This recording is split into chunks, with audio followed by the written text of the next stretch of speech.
Good afternoon, I'm Sean Yao, and this is One News Now. Health Secretary Francisco Duque III insists that it is safe to resume classes as planned on August 24.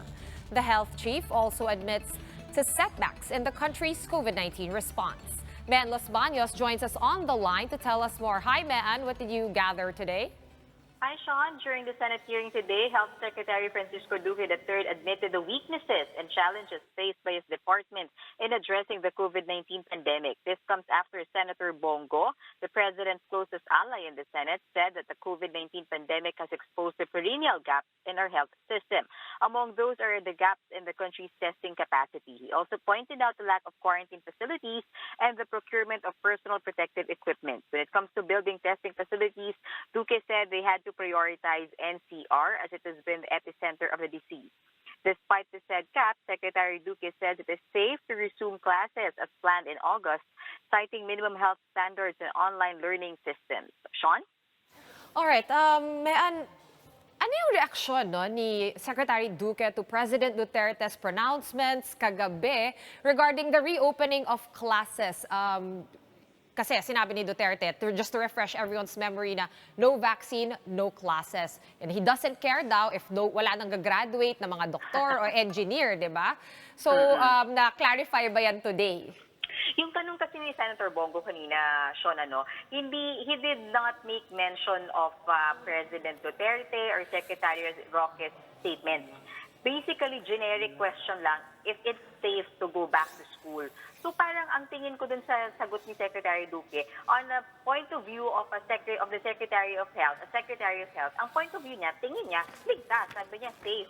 As long as, sabi niya, may mga safety precaution lang na gagawin. He basically reminded the need to adhere to minimum health standards, Sean, like physical distancing, frequent hand washing, and disinfection of classrooms. But sabi ko nga sa report ko, sinabi rin naman niya sa huli na yung classes need not be face-to-face classes by August 24. Pwede naman sabi niya na online muna, explore online alternatives or homeschooling.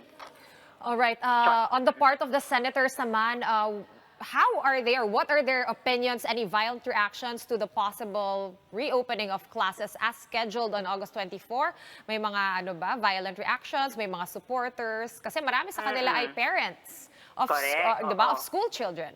Correct. Many senators actually in unison sila in saying na safety first for the children. I-cite ko lang, so Senator Risa Ontiveros, sabi niya, nanay din siya, and she can't imagine risking the life and health of her children na just to send them to school this coming August 24. Sabi niya, we have to postpone the opening of classes as we think of alternative infrastructures for home-based learning. Pero yung sinasabing home-based learning, yan nga yung sinasabi ng DepEd, Sean, also itong mga nakarang hearings, na online yung naiisip nilang gawin, which is, sinasabi naman ni Senator Drilon, problematic din yan. Sabi niya, kasi yung sinasabi ng DepEd na online, virtual, hybrid classes, okay lang, pero the reality is, majority of our population does not have the access to internet. So, paano naman yung mga mahihirap na walang internet? So, paano rin naman sila mag-aaral? And naalala ko lang last week, there was a hearing about this. And sabi ng DepEd, they're going to distribute mga hard copies and module daw if walang internet. Pero sino magtuturo? Parents. So, yun yung sinasabi nila Senator Drilon na disadvantage din ito para sa mga mahihirap na pamilya at mahihirap na mga estudyante, Sean. Alright, with regard naman sa testing, itong mass testing, nabanggit ba ng DOH in any way how they are addressing the gaps in our capacity in the country, especially after din nila magsabi nga na ito yung capacity natin, nasa 30+ thousand, di ba? Pero asa mga 8,000 lang yung mga nakakonduct na test. So, any clarifications on that? Testing laboratories kasi talaga yung kulang, Sean, Pero nung diretsahang tinanong ni Senator Bongo sa Secretary Duque, meron na ba sa lahat ng regions na testing facility? Sabi naman ni Secretary Duque, meron except for BARM. Sabi niya parang around 42 testing centers meron sa buo nationwide.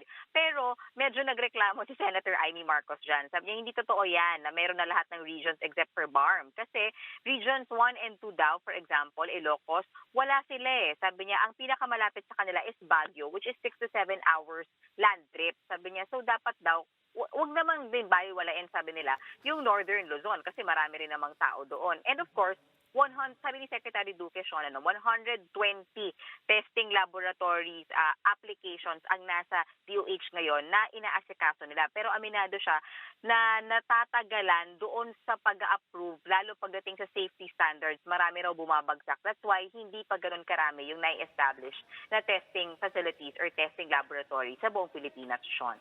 All right, maraming salamat, Melis Baños, for those updates. Meanwhile, here are other stories we're keeping our eyes on. The GSIS, or Government Service Insurance System, has shelled out some 3.8 million pesos in emergency loans to active members and old age pensioners. Meanwhile, more than 2,800,000 employees have so far benefited from the government's 51 billion peso small business wage subsidy program. And those are, of course, according to President Duterte's 9th weekly report to Congress. Presidential spokesman Harry Roque clarifies President Duterte's earlier pronouncement that schools cannot reopen until a vaccine for COVID-19 becomes available. Roque said it only covers face-to-face classes. The DepEd has been campaigning to resort to online platforms for the upcoming school year. And despite the National Telecommunications Commission's cease and desist order against ABS-CBN, Justice Secretary Menardo Guevarra maintains that the President has the power to modify, amend, recall, or revoke any decision rendered by his subordinates in the executive branch. For more updates, follow News 5, the Philippine Star, and Business World Online. I'm Sean Yao, and we are One News.